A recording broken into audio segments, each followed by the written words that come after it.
এই তামবিহুল গাফিলিনের মধ্যে ফকিহ আবুল্লাহ রহমাতুল্লাহ আলাই সংক্ষিপ্তভাবেই বর্ণনা করে জানায়া দেয়, বনি ইসরাইলের এক আল্লাহর বান্দা, যেই বান্দা টুকরি বিক্রি করে করে জিন্দেগিটা চালায়, আমাদের ভাষায় খারি উরাম, টুকরি বইয়ের ভাষায় আল্লাহর গোলাম, এত গরিব টুকরি বিক্রি করে জীবিকা নির্বাহ করে, প্রতিদিন যায় আল্লাহর বান্দা টুকরিগুলা বিক্রি করে যা ইনকাম হয় তা দিয়া কোনো রকম ভাবে জীবিকার চাল নির্বাহ করে, তা দিয়া কোনো রকম ভাবে নিজের সংসারটা চালায়।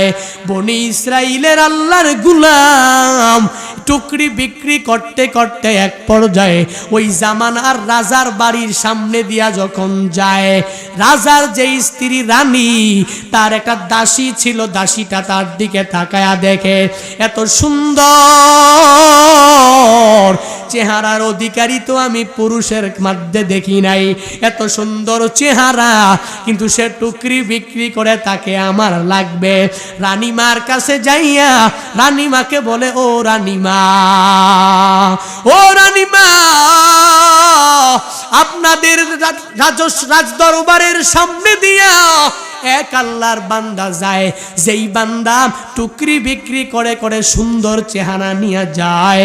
ও রানীমা, আপনি বললে আমি তাকে যায় পরিপূর্ণ ফুসলায় আনতে পারবো, তাকে লোভ দেখাইয়া আপনার সামনে নিয়ে আসতে পারবো। ওই রানীমা বলে, যা যা, এই সুন্দর পুরুষটা আমার লাগবে।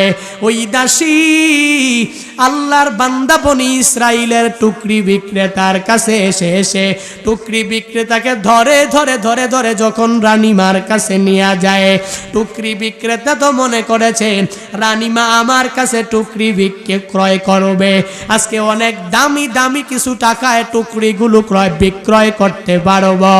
আল্লাহর বান্দা রুমের মধ্যে প্রবেশ করার পরে টের পায় যে তাকে এখানে টুকরি ক্রয় করার জন্য আনা হয় নাই, রানীমার সাথে খারাপ খারাপ কাজে লিপ্ত হওয়ার জন্য আনা হয়েছে। রানীমার চেহারা আর চোখ দেখে বুঝতে পারে এখানে খারাপ কাজ হবে, ভালো কাজ হবে না। আল্লাহর গোলাম পদ্ধতি অবলম্বন করতে গিয়া রানীমাকে ডাক দিয়া বলে, ও রাজার স্ত্রী রানীমা, আমি একটু নামাজ আদায় করব, আমি ছাদে যেতে চাই, তোমাদের ছাদে ওযুর কোনো ব্যবস্থা আছে না নাই? বলে, আছে, যাও।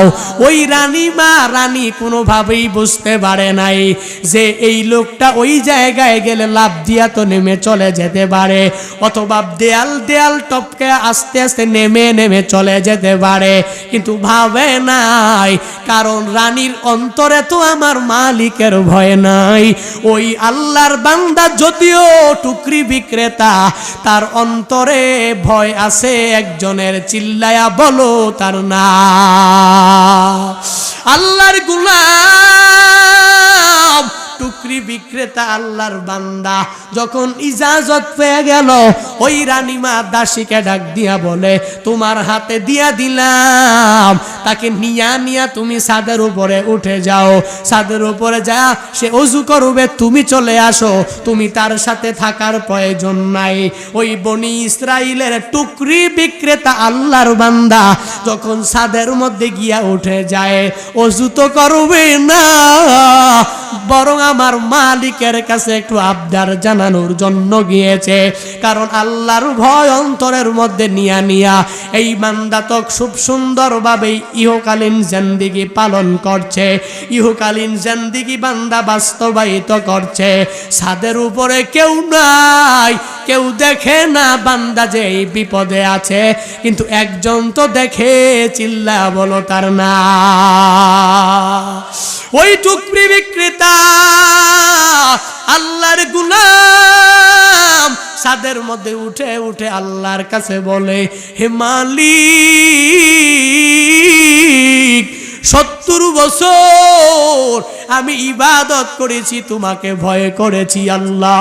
ও আল্লাহ, আজকে যদি আমি খারাপ কাজে লিপ্ত হয়ে যাই, আমার জিন্দেগীর সব নেক আমল বরবাদ হয়ে যাবে। ও আল্লাহ, রাজার রানী থেকে আমি বাঁচতে আমার অনেক কষ্ট হয়ে যাবে। তুমি যদি আমাকে কোনো পথ না দেখাও, আমি পথ খুঁজে পাবো না। তুমি যদি আমার পথ না দেখাও, তাহলে আমি গুনাহ থেকে বাঁচতে পারবো না। আল্লাহর কাছে যখন বলে, ফকিয়াবুল্লাহ ইস রহমাতুল্লাহ আলাই জানায়, আল্লাহ তাআলা তখন এই বান্দার আল্লাহর ভয় অন্তরের মধ্যে কেমন তার পরিমাণ দেখে দেখে আল্লাহ বলেন, রে জিবরাইল, যা যা যা, আমার এই বান্দা তো দুনিয়া পাওয়ার জন্য আমি আল্লাহর কাছে সাহায্য চায় নাই, বরং আমি মালিকের ভয় নিয়ে আমি আল্লাহর কাছে সাহায্য চেয়েছে। আর আল্লাহ তো বলে, ওয়া মাইয়াত্তাকিল্লাহা ইয়াজআল লাহু মাখরাজা, আল্লাহকে যে ভয় করবে ওই বান্দার জন্য গুনাহ থেকে বাঁচার জন্য আল্লাহ পথ বের করে দিবে। আল্লাহ বলে, জিবরাইল, ওই রাজার বিশাল দালানের মধ্যে ছাদের উপরে যাইয়া যাইয়া তোর এই 600 ডানা, ওই ডানায় বেশি বিছানো লাগবে না, 3-4টা ডানা বিছিয়ে দে। তোর এই ডানা দিয়া আমার ওই বান্দা টুকরি বিক্রেতা নিচে নেমে যাবে, তখন সে গুনাহ থেকে বেঁচে যেতে পারবে। আমার বান্দাকেও আমি আল্লাহ পথ দিয়া দিয়া জান্নাতে নিয়ে নিয়ে জাহান্নাম থেকে বান্দাকে বাঁচায়া আমি আল্লাহ দিতে পারবো।